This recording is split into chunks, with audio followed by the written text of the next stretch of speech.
Because, Bob Sheridan, I only talk to legends, and you're the first one I saw here tonight, so I'm going to get you. Your name is synonymous with calling such great fights and the biggest fights. The ones that have meaning. What has the most meaning to you? Is there a surprise, maybe one that we wouldn't think of as being in the archives that you stands in your memory? Well, you know that I've called over 1,000 world title fights in a career spanning 50 years, so there's a ton of them. A lot of them stand out. I mean, Aguero in the Orange Bowl, that was an unbelievable fight.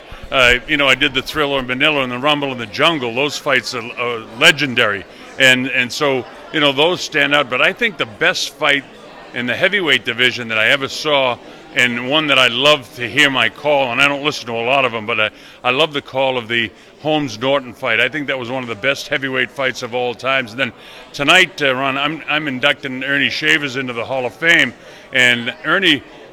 People think of Mike Tyson as a crushing puncher, but Ernie was even, and the statistics will bear it out, was the greatest puncher of all time. So I'm thrilled to be inducting my friend Ernie Shavers into the Hall of Fame tonight. And all of his fights were exciting because of the knockouts.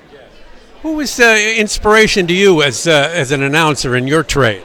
Well, when I started out, I was in Miami, and I called fights for Chris and Angelo Dundee in Miami Beach.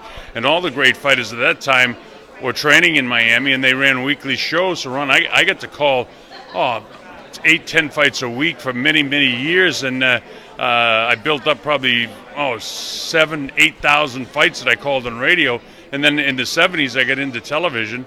The first world title fight I called was in 1968, Jimmy Ellis and Jerry Quarry, and Jimmy, from being in Miami, was a great friend of mine, trained by Angelo Dundee. So those are my...